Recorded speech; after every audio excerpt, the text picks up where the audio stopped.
देखें सर्विस हो रहा है।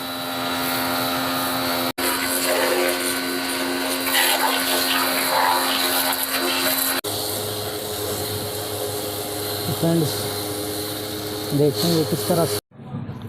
अस्सलाम वालेकुम डियर फ्रेंड्स, उम्मीद है आप सब खैरियत से होंगे। तो दोस्तों ये गाड़ी है करोला XLI 2015 मॉडल और इसका एसी का प्रॉब्लम है। इसकी थ्रो भी कम है और कूलिंग भी नहीं हो रही। तो इसकी जो कंप्रेसर की कंडीशन है वो काफ़ी ख़राब है। तो इसमें हम कंप्रेसर लगा रहे हैं मिनी पिजारो का। ये मिनी पिजारो का कंप्रेसर है, ठीक है। और ये इसका अपना कंप्रेसर है सेंसर वाला। तो इसे सेंसर निकाल के दोबारा लगाएंगे और ये पाइप एक साइड इसकी अपनी रहेगी और दूसरी साइड के जो पुशान है वो निकाल के इस कंप्रेसर के साथ फिटिंग हो जाएगी। तो ये कंडेंसर की कंडीशन है, ये खुलेगा कंडेंसर और अच्छे तरीके से वॉश करेंगे इसको। इसके बाद आ जाते हैं अंदर की जो सिचुएशन है वो किस तरह आपने खोलनी है, किस तरह सर्विस करना है। डैशबोर्ड खोलने के बगैर इस गाड़ी को अंदर से सर्विस करना हो तो वो किस तरह करते हैं, ये इस वीडियो में मैं आपको बताऊंगा। तो फ्रेंड्स ये देख लें, ये गाड़ी का डैशबोर्ड इसी तरह जेन्युइन तरीके से ये फिट हुआ है। तो इसको नीचे से खोलते हैं हम, ये देख लें। इस साइड का ये कवर उतारना है। इसके बाद ये जो कूलिंग कॉइल है इसके 6 छोटे स्क्रू लगे हुए हैं, 2 साइड पे हैं, 2 फ्रंट पे हैं और 2 लेफ़्ट साइड पे हैं। यानी कि 2 राइट, 2 लेफ़्ट और 2 फ्रंट साइड पे हैं। तो इसकी जो कंडीशन है अंदर की, हमने इसको खोला है सर्विस करने के लिए। तो ये इसके अंदर की कंडीशन है, ये आप देख सकते हैं। ये ब्लॉक है, ब्लॉकेज की वजह से थ्रो इसकी कम थी। तो ये दूसरी साइड ये देखें, ये ब्लोअर खोल के हमने ब्लोअर निकाला है। पहले ब्लोअर निकालने के बाद इसका ये जो नीचे वाला कवर है ये बाहर आ जाएगा, ठीक है। ये देखें ये बाहर आ गया, ठीक है। तो इसको जो है हम इसके नीचे मैट रखेंगे और इसको प्रेशर से साफ़ करेंगे।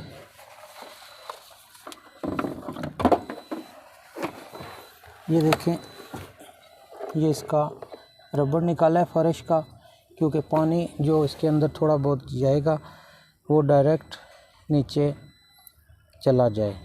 ये रबड़ निकाला है हमने इसका। तो इसको साफ़ करेंगे, अच्छे तरीके से क्लीन करेंगे, उसके बाद इसकी फिटिंग होगी।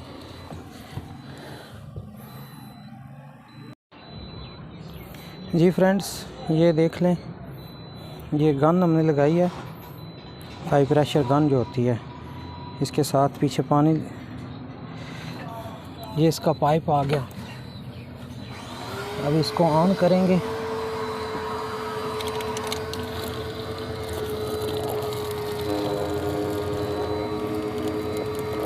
और ये मैटिंग की है हमने ताकि किसी भी इलेक्ट्रिक की किसी चीज़ को नुकसान ना हो। और ये देखें, ये सफाई हो रही है इसकी बिल्कुल इजी तरीके से। ये देखें कचरा,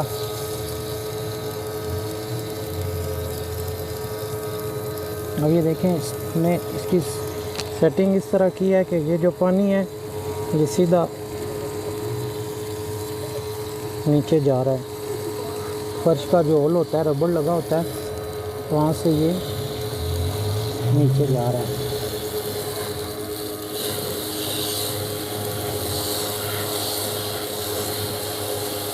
फ्रेंड्स देखेंगे किस तरह सफाई हो रही है इसकी।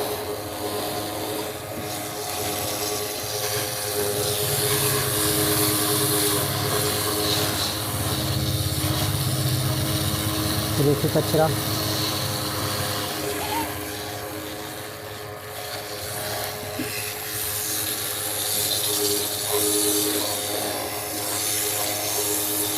इसको 1-1.5 मिनट तक आपने साफ़ करना है।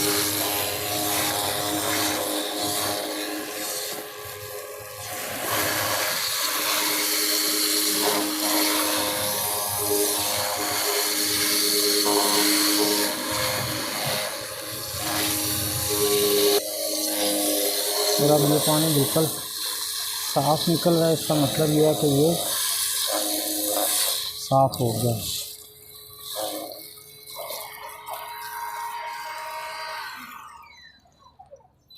तो दोस्तों ये चेक कर लें, डैशबोर्ड उसी तरह बिल्कुल मुकम्मल, ये किसी चीज़ को हमने नहीं खोला। ये नीचे के जो ब्लोअर है और इसका कवर है वो खोल के इसको साफ़ किया। अब आपको इसकी अंदर की कंडीशन में चेक करवाता हूँ। पहले भी आपने देखी थी और अब भी देख लें। ये चेक करें, बिल्कुल क्लियर हर चीज़ इसकी।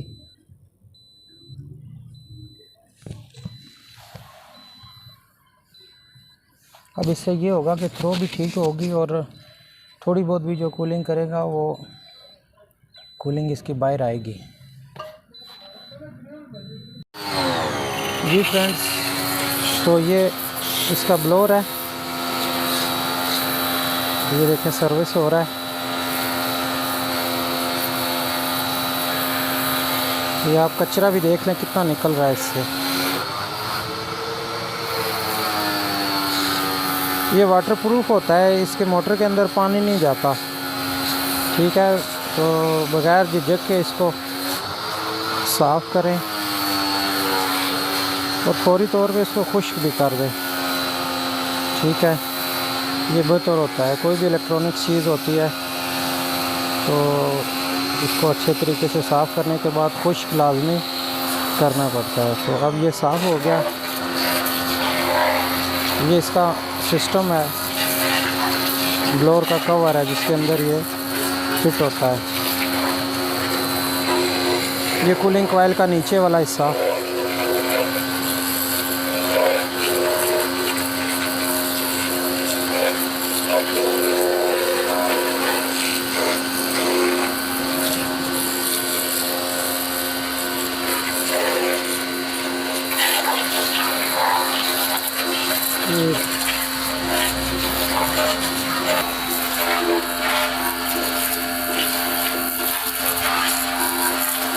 ये इसी तरह आपने इसको साफ़ करना है, क्योंकि एसी के काम में सफाई बहुत ज़रूरी है। ये देखें, ये बिल्कुल क्लीन हो गई हैं सारी चीज़ें। अब आते हैं कंडेंसर की तरफ। ये इसका कंडेंसर है।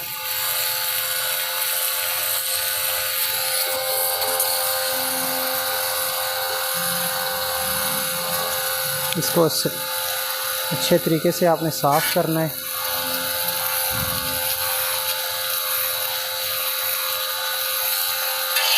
क्योंकि अगर इसकी जालियां ब्लॉक होंगी तो इसके हवा जो है वो क्रॉस नहीं होगी। हवा क्रॉस नहीं होगी तो ये ठंडा नहीं होगा कंडेंसर, और इसकी वजह से फिर हेड प्रेशर ज़्यादा हो जाता है और कूलिंग भी नहीं होती।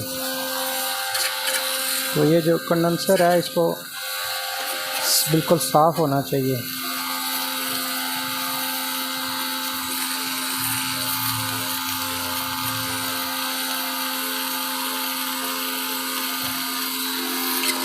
अगर रेडिएटर की कंडीशन ख़राब है तो रेडिएटर भी आपको खोल के साफ़ करना चाहिए। अगर ये चीज़ें साफ़ नहीं होंगी तो बेशक आप ब्रांड न्यू कंप्रेसर लगा दें, फिर कहीं आपका रिज़ल्ट नहीं आएगा।